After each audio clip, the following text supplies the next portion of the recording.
بسم اللہ الرحمن الرحیم۔ السلام علیکم اسٹوڈینٹس، امید ہے آپ سب خیریت سے ہوں گے۔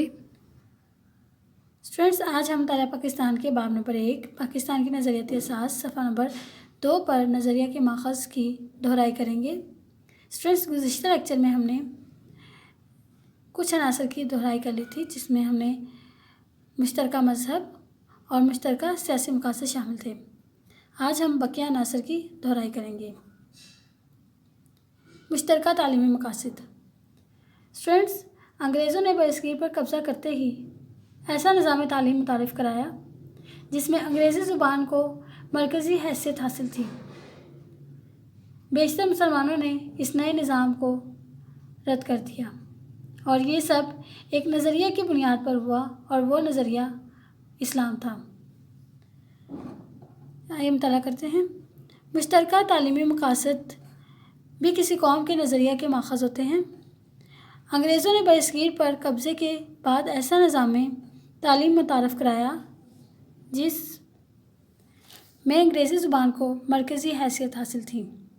اس پر مسلم علماء نے رد عمل کا اظہار کرتے ہوئے انگریزی زبان سیکھنے کو خلاف اسلام قرار دیا۔ بیشتر مسلمانوں نے اس نئے نظام تعلیم کو رد کر دیا، یعنی ٹھکرا دیا۔ یہ سب ایک نظریے کی بنیاد پر ہوا اور وہ نظریہ اسلام تھا۔ مشترکہ معاشی مقاصد۔ اسٹوڈینٹس، 1857 کی جنگ آزادی کے بعد ہندوؤں نے انگریزوں کو مسلمانوں کے خلاف کر دیا، جس سے انگریزوں کا رویہ مسلمانوں کے ساتھ سخت ہوتا چلا گیا۔ مسلمانوں کو نظر انداز کر دیا گیا اور یہی وجہ علیحدہ نظریے کی تشکیل بنی۔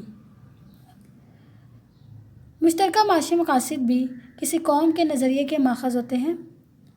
1857 کی جنگ آزادی کے بعد انگریزوں کی ہمدردی حاصل کرنے کے لیے ہندو انگریزوں کو یہ بات سمجھانے میں کامیاب ہو گئے کہ جنگ آزادی میں مسلمانوں کا کردار زیادہ تھا اور مستقبل میں بھی مسلمان دوبارہ اس قسم کی کوشش کر سکتے ہیں۔ اس کے نتیجے میں انگریزوں کا رویہ مسلمانوں کے ساتھ سخت ہوتا چلا گیا اور معاشی طور پر مسلمانوں پر ظلم جاری رہا۔ مسلمانوں کو نظر انداز کر دیا گیا اور ان تمام وجوہات کی بنا پر مسلمانوں کے لیے کاروبار اور تجارت کے مواقع ختم ہو گئے، کیونکہ انہوں نے اپنے نظریے کو نہ چھوڑا۔ مشترکہ ثقافتی مقاصد۔ اسٹوڈینٹس، جب انگریزوں نے ہندوستان پر قبضہ کیا تو اس وقت اردو سرکاری زبان تھی۔ جب برطانوی حکومت میں ہندوؤں کا عمل دخل بڑھا تو انہوں نے اردو کی جگہ ہندی کو سرکاری زبان کا درجہ دیا۔ مسلمانوں کو ہندی پڑھنے لکھنے پر عبور حاصل نہیں تھا اور اس طرح مشترکہ ثقافتی مقاصد ایک علیحدہ نظریے کی تشکیل کا سبب بنا۔ آئیے ہم مطالعہ کرتے ہیں۔ مشترکہ ثقافتی مقاصد کی بنیاد پر بھی کسی قوم کا نظریہ جنم لیتا ہے۔ انگریزوں کے ہندوستان پر قبضے کے وقت اردو کو سرکاری زبان کی حیثیت حاصل تھی۔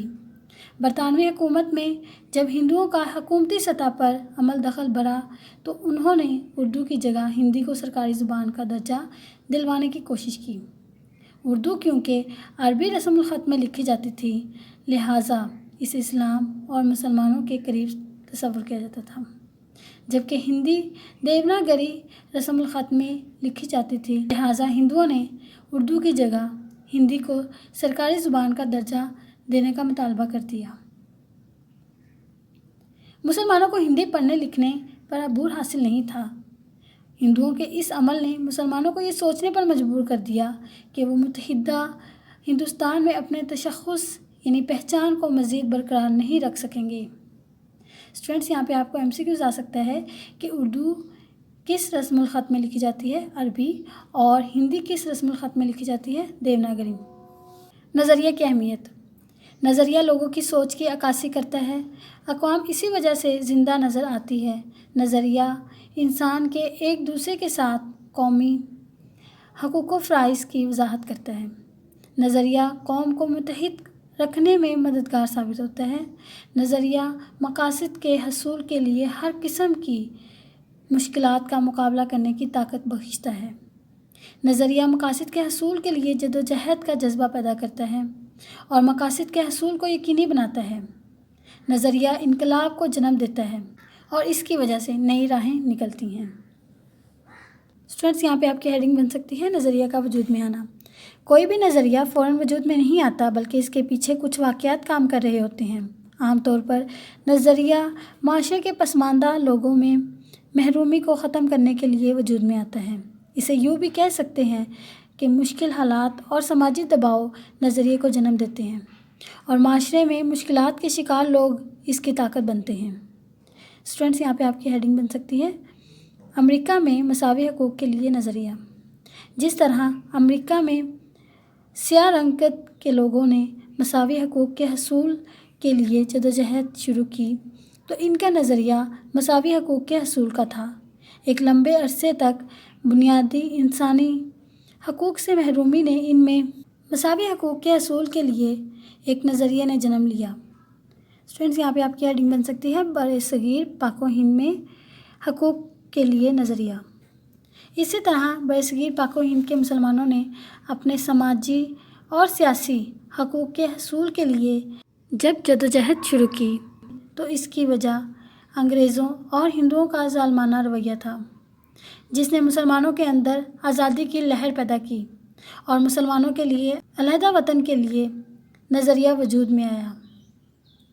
لہٰذا ہم کہہ سکتے ہیں ہر نظریہ کے پس پردہ تاریخ، روایات، رسم و رواج، مزاج، نفسیات اور مذہب جیسے عناصر شامل ہوتے ہیں۔ یہی عناصر کسی بھی نظریے کی اہمیت کو اجاگر کرتے ہیں۔ اسٹوڈنٹس آج ہم نے نظریہ کے ماخذ اور نظریہ کی اہمیت کی دہرائی کی ہے۔ اسٹوڈنٹس یہ آپ کی مشق کے تفصیلی سوالات میں سوال نمبر 1 کا جواب بھی ہے، جو کہ سوال ہے نظریہ کے ماخذ اور اہمیت واضح کریں۔ اسٹوڈنٹس نظریہ کے ماخذ میں آپ نے مشترکہ مذہب، مشترکہ سیاسی مقاصد، مشترکہ تعلیمی مقاصد، مشترکہ معاشی مقاصد اور مشترکہ ثقافتی مقاصد کے بارے میں لکھنا ہے، اور جبکہ نظریہ کی اہمیت ہم مطالعہ کر چکے ہیں۔ اسٹوڈنٹس آپ نے اس کو اچھے سے ذہن نشین کر لینا ہے۔ آج کے لیے اتنا ہی، اجازت دیجیے، اللہ حافظ۔